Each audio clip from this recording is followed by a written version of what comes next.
Hi, I'm Jennifer Simmons with AIM. Welcome to our first weekly recap of the 2022 legislative session.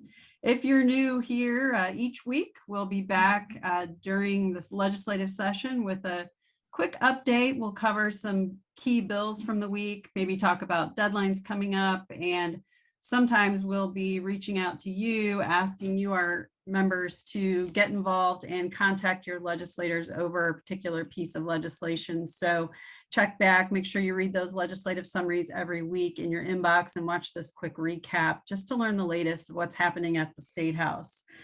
Today we have joining us, in addition to our CEO, Matt Greller, we have Jenna Nepper, our leader over at the State House, Director of Government Affairs, also joined again by Campbell Ritchie, our Policy Director, and new to AIM and new to the AIM Legislative Summary videos, Chris Bandy. Chris is our Government Affairs Manager. Chris, welcome. A little fun fact, Chris got thrown into the deep end of the pool this week. He was the first AIM legislative staff member to testify over at the State House. His first day of session, working for AIM, had to go into the deep end of the pool.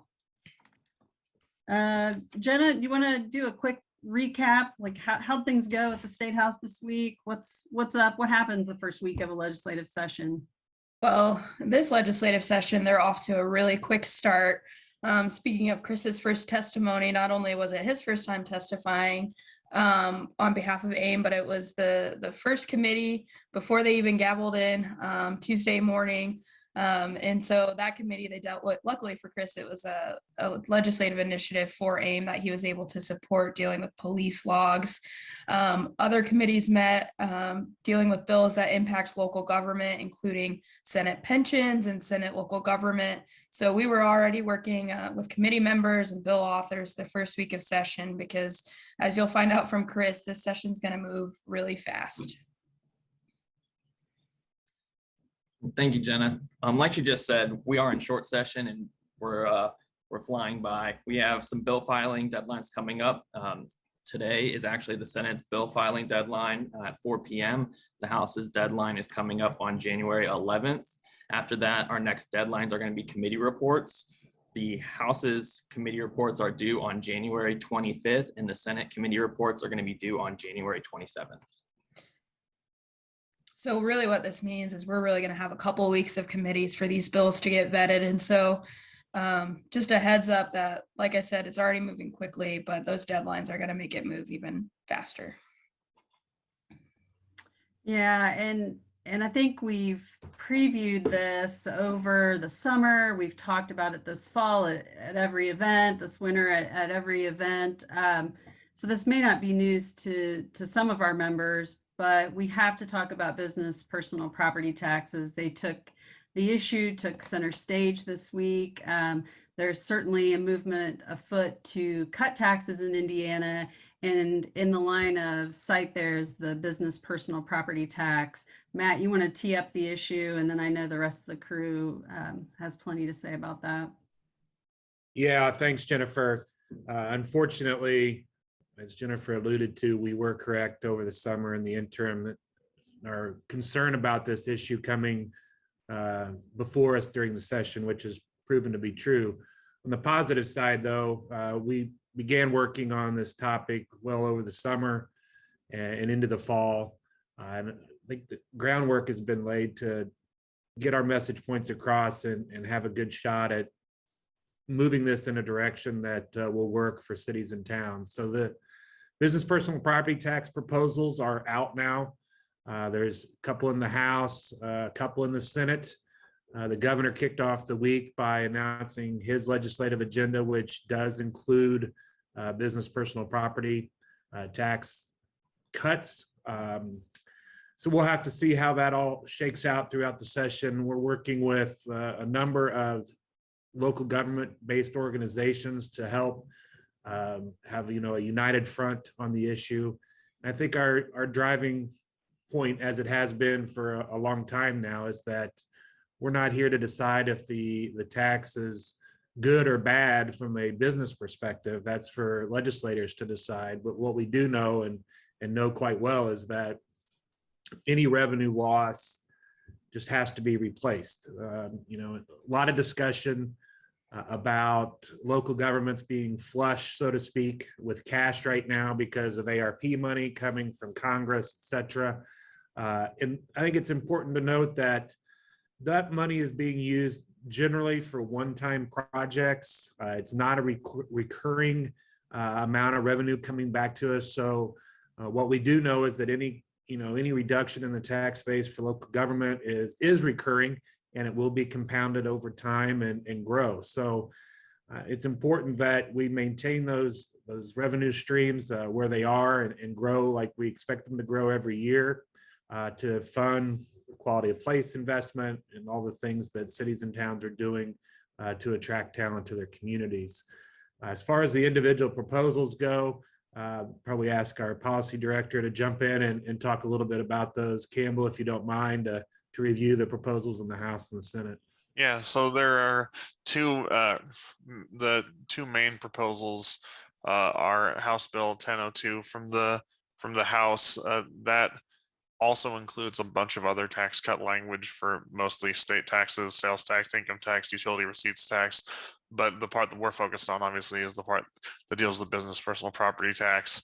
So what the House's bill does is two things for business personal property tax. One, it eliminates the much talked about 30% depreciation floor on new business personal property that's put into service after the first of this year. And that'll have an impact going forward that will increase over time. And the second thing that it does is provides a tax credit for businesses for the amount of business personal property they're paying on business personal property tax they're paying on property that they have in effect right now.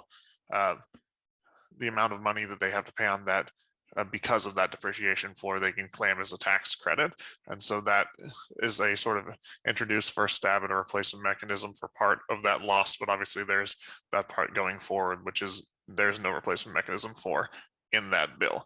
The Senate has a different proposal, Senate Bill 378, that has three provisions in the introduced version about business personal property.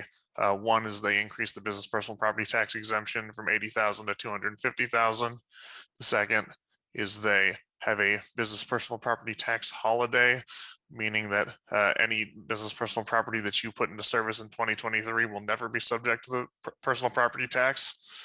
And the third thing they're doing is phasing down that depreciation floor over 2 years from 30% to 25%.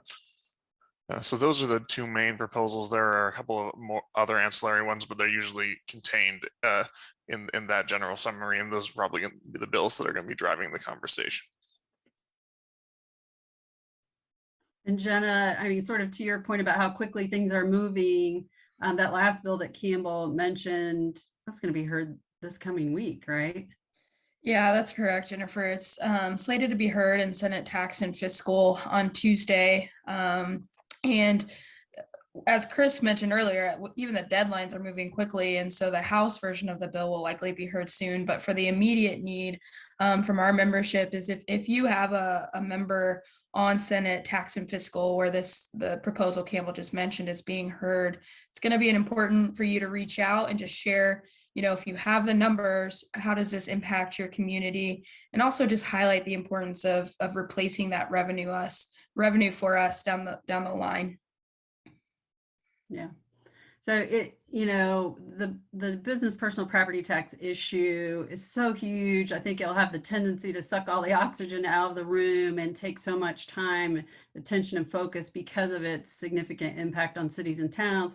But there are a lot of other bills that are being filed that impact municipal government and those day-to-day operations and how municipal officials conduct business and how their vision can be impacted by what's happening at the State House. And one of those bills is the eminent domain bill that's already had a hearing. I think it's important, even though it's written in the legislative summary, to give just a quick recap of that one, Jenna.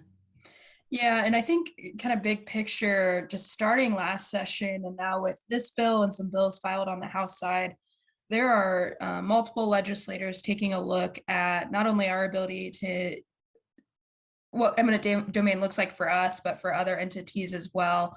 And so specifically Senate Bill 29, which was heard in Senate Local Government, it's authored by Chairman Buck, who chairs that committee.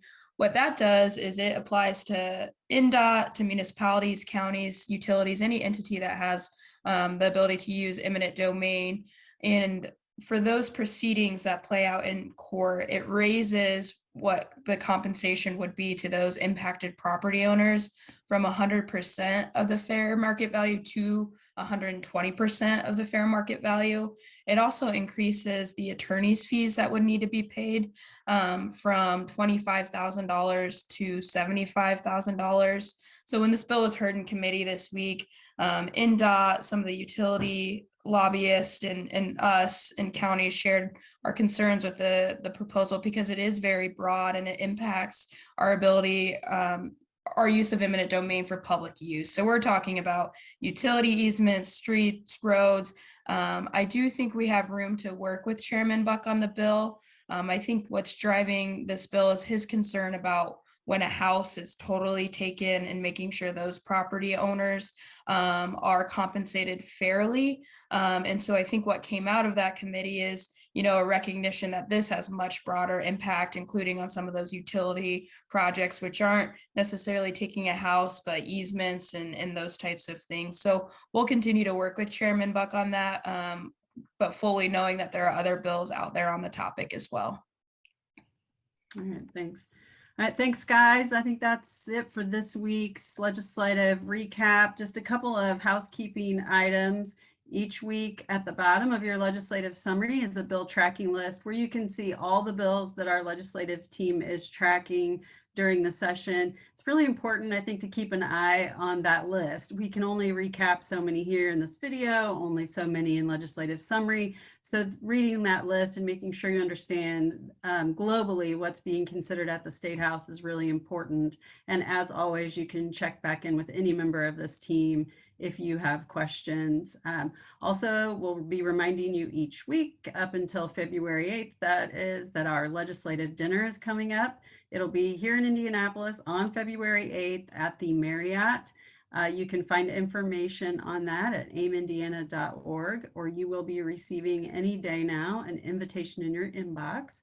That dinner is free for AIM members because we want to get you down in Indianapolis talking with your legislators, building those relationships, touching base on key bills. So please take a look at that and plan on joining us here in Indianapolis on February 8th. I think that's all for this week, and we'll see you back next Friday. Thanks, guys.